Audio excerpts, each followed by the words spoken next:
Well, the guy that had so much problems with his truck is back to work on the air conditioner. And look what he is driving. Our stories were very similar in how long we had them in the shop, right? Yeah. This is Bobby. Hi, Bobby. Hello. Mine was in the shop for 18 weeks. Yours was in the shop for how long? Your GMC. Well, it had, as far as weeks, I don't know. It had, it ended up being there, I think 13 or 14 visits. Wow. Just at the shop.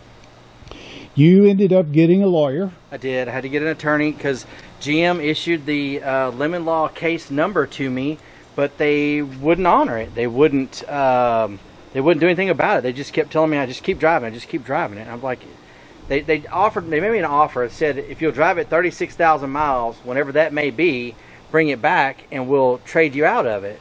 I'm like, that doesn't help me. I got 9,000 miles to go. Anyway, they really wouldn't do anything for me. I got an attorney. He got on there.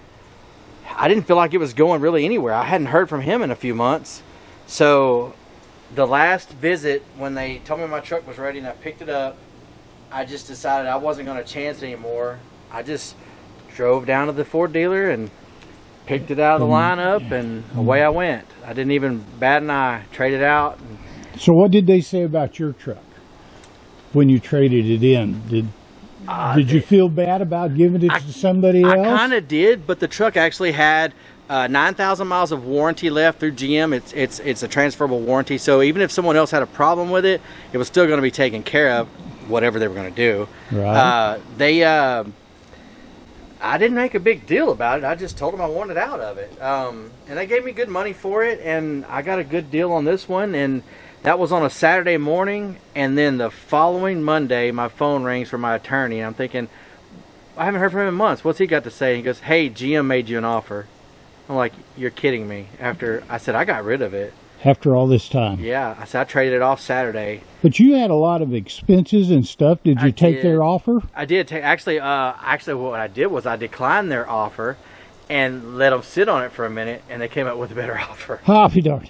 So that's how I did it. But yeah, no, they cut me a check. I'm not complaining. If it comes down to it, technically, I got basically reimbursed for almost a year's worth of monthly notes on a truck. I won't say the equity was paid back to me, but I kind of came out ahead. I wish the ball would have been, or it would have happened different. I'd have got paid before I got a new truck, because I would have just put that as far as equity down. But I literally, this is the first one I've ever just walked in a dealership and signed and drove away. Well, I did basically the same thing, only I'm still driving a Chevy. And the only reason I'm driving a Chevy is I went to Lone Star Chevy, and their manager saw that I was not being very well taken care of. They had this truck sitting on a truck out there. He says, I have 500 trucks a month delivered to our dealership, but now with COVID, I get 3 a week.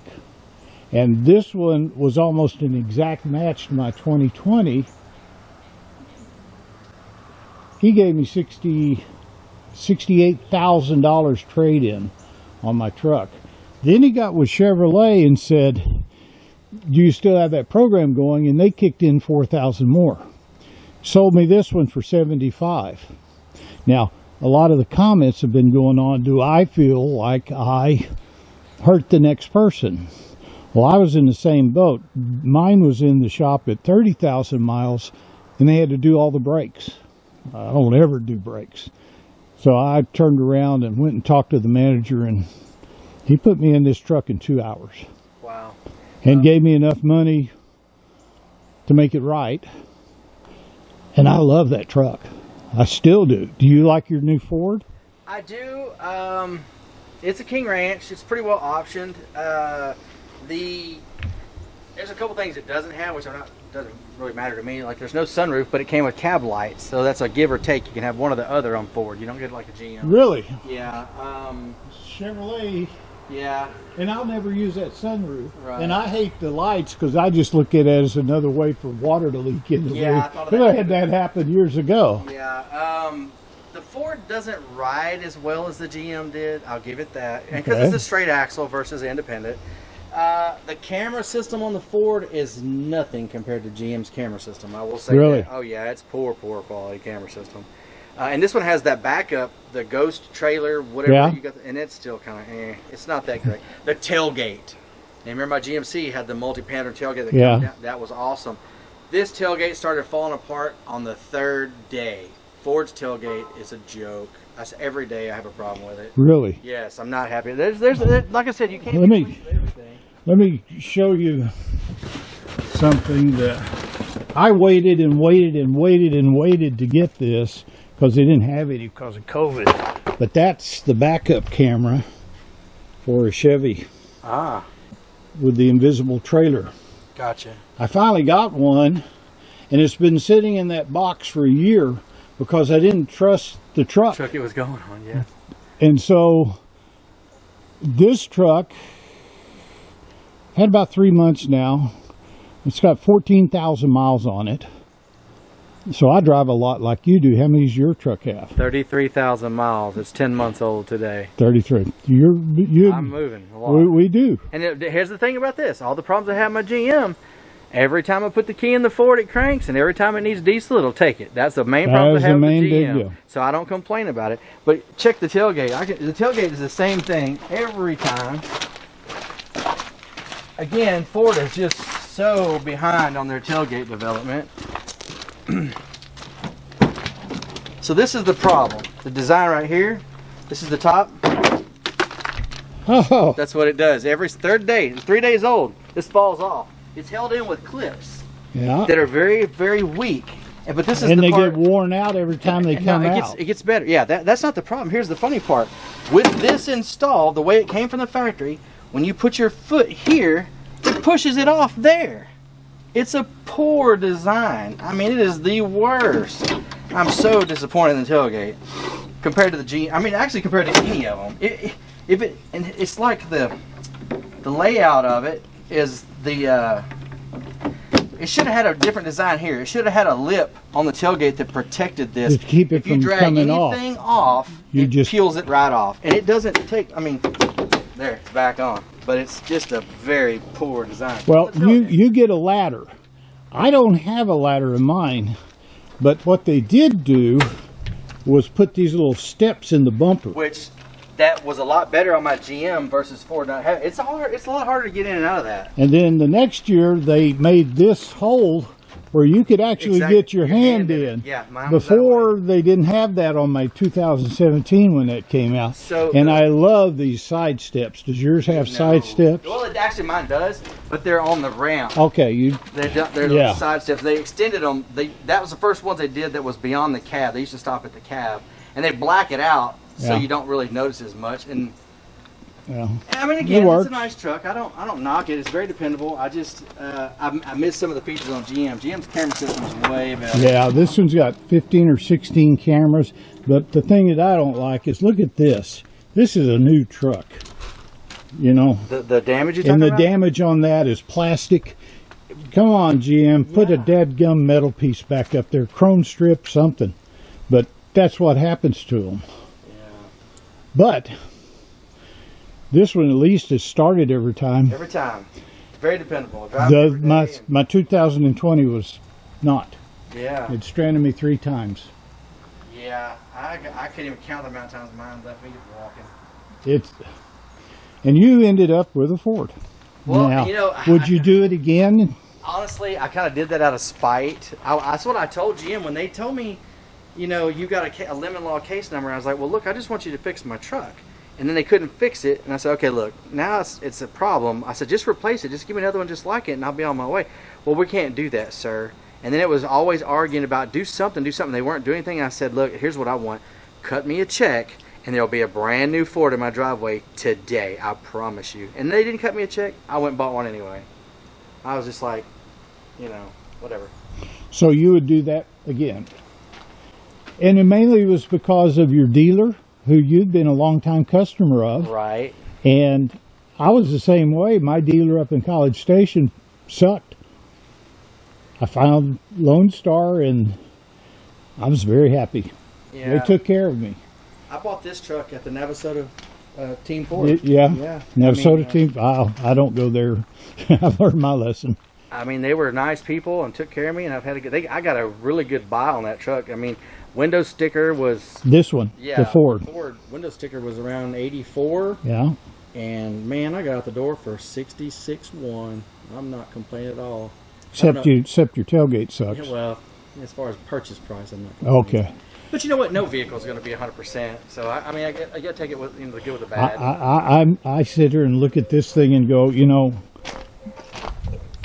back my first pickup was in 1967, and the tailgates back in the old days were always getting stolen.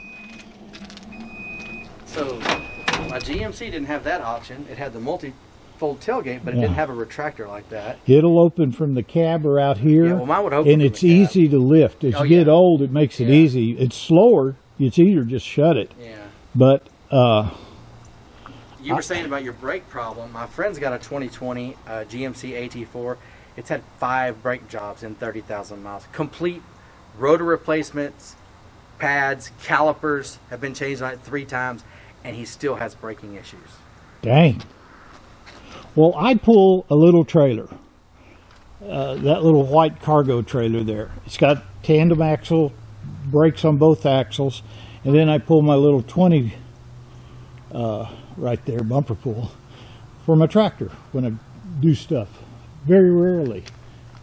I've never had to change brakes except for on that 2020.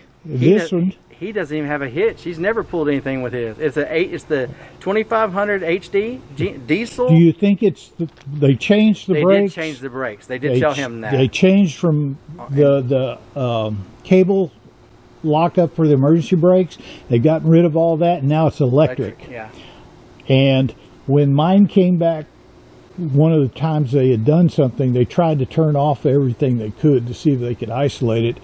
And when you back up to a trailer with this hitch, the 2020 was made a big deal of it. It would sense that, and it would stop you by applying the brake automatically so you didn't roll. When you put it into gear, you'd roll out a little bit. Mm-hmm. It came back, and it didn't have that option anymore. So I'm thinking that was some of the problems they had with it. This one, it's working on this truck. So my 2020, but mine was, again, it was a half ton. Right. So different suspension components, right. But it had that automatic electric. But that one time it malfunctioned on me, and we wouldn't let the truck move. Yeah. I was sitting in the driveway and I couldn't leave to go to work. Oh.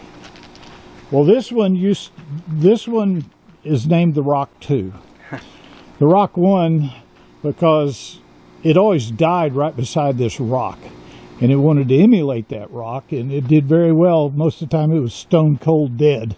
So the Rock 2 so far has been quite a ways with no issues. And that beats the heck out of the first one. Yeah, exactly. By this time on the first one, it had been in the shop for 12 weeks. Well, I'm glad you're happy. If you had to do it again, would you go buy a Ford or a GM? If the dealer was good. Well, right now GM has a lot of problems with engine issues. They got a bunch of their Valtrain, the gas engines. Yeah. They got all their lifters out of China, and there are tons and tons of cars I see breaking down with 30, 40, 50, 80 miles on them and needing engine repair. That's scary right now. I will say that mine never had an engine problem. That truck, when it was running, it ran great. No, mine was the 6.2 gas. Yeah. And it was and actually it got pretty fair mileage considering being a gas power. And this is my 7th Duramax engine. I've had one from 2001 when it first came out. And I have only one time had any type of engine problem, and it was with a lifter, or excuse me, an injector. Failed on it. But my first 2001, they designed it with the injectors under the valve covers, and they had Bosch injectors that were leaking diesel into your oil. That was the time we got to meet Rocky, the record driver. It's not fun when you're on the side of the road, GM or Ford. Come on, engineers, you can do better than this. I noticed the difference in changes. Like, this is my 17th pickup truck in my life. I've noticed lots of different changes from one year to the model year to the next model year. 2007, they took out, well, I know on the 2007s. My 2005 had them, the little dash, under dash lights for the footwells. The glove box had a light in it, and under the hood there was a light on a reel you could take in case you had a flat. 2007s, they're all gone. Just like they don't put CD players or cassette players or anything in there anymore. Everything's all, on your phone. Or Yeah, but a light. iPod. A light works still, that's kind of essential. Lights, that was just the bean counters trying to save a buck. Yeah. And when you spend $80,000 on a pickup truck, that's a lot of bucks they're putting in their pocket. Yes, sir. Or trying to. Well, I'm glad that you're happy. So far, I'm extremely happy. I don't know. I have a personal bias against Ford. They screwed me on a Taurus when it first came out. We put 4 transmissions in the first Taurus we ever had. You drive it 8 hours on a hot day in Texas, you buy a new transmission. All the transmission shops knew that the front part of the transmission was not getting enough oil, and they would enlarge the port going up to the front with a drill and fix that problem. Yet Ford refused to that, and they screwed me, so I'll never go back. And if it hadn't have been for Johnny Smith at Lone Star Ford, Lone Star Chevy, I'm sorry, I didn't mean to blaspheme. He treated me right. Well, that's a good story. I'm glad you're happy. I'm happy. Yes, sir. It's a shame it had to come to that for you, though. Yeah. Just the aggravation. Yeah. That's what they told me. They want to settle with me. Kind of. It's like my attorney called it pain and suffering. And I was like, well, it's not like it was an accident, but. Well, it is pain and suffering. Yeah, it kind of was, yeah. But they made it right. I will give GM credit. I did get paid enough to make it worth, They didn't pay enough for all the sleepless nights you had. Here's the sad part about it, though. All they had to do was either fix it or just give me another truck. I'd still be driving a GM. But they refused to do that after giving me the limit law case number. That's all them. I don't know why.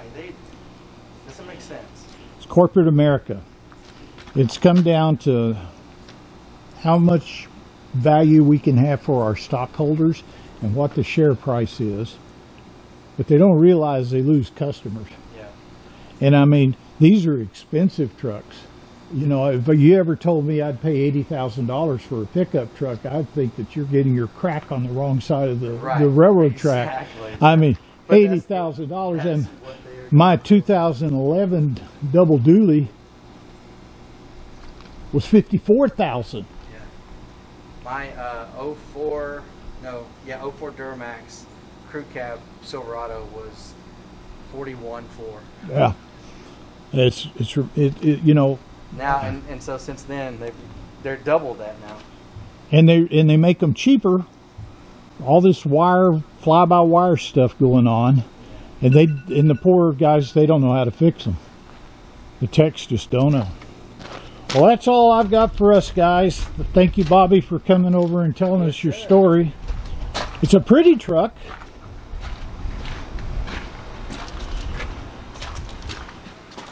Sum it up, you say you don't like the ride as much. No. The camera system is very poor. Yeah, it doesn't even hold a candle. The tailgate sucks. Yeah, the tailgate's the main complaint. It's just all around junk, really. Is it giving you good gas mileage? Yeah, it doesn't do too bad. It's acceptable for a diesel, and it's got plenty of power. And I pull trailers every now and again. It doesn't. I mean, it does what it's supposed to do. I'm just not happy with some of the features. Okay. Creature comforts. Yes, you get used to the camera system GM had was phenomenal compared to this. Yeah. The only thing I don't like about the GM camera system is when you're turning your blinker on the left and right. When you're pulling a trailer, you get the camera screen. Yeah, that's awesome. I mean, you don't like that? No, I love that. Oh, if it would do that full time? Yes. Yeah, that would be really cool. Only when a trailer's hooked up. That's it. Now, my Ventana motorhome over there has the same feature. It has side cameras. that come on. I don't know if it's some law or whatever. You know how to make that come on full time? Put a Dummy adapter trailer plug. Yeah. In the I tried that with one and it wouldn't work. Really? I figured that would work. I don't know Ford. If it's got the auto start stop, if Yeah. you plug the one in the back, it'll quit doing that just from that feature because it doesn't do it with a full trailer. Now Chevrolet will turn off on the dash. Yeah, exactly. that. Yeah. They're different. Yeah, they But have differences. Dadgummit, all we need them to do is work. Yeah. And a little assistance on the payments, and we'd be That would happy nice. men. Yeah. Thanks for watching, guys.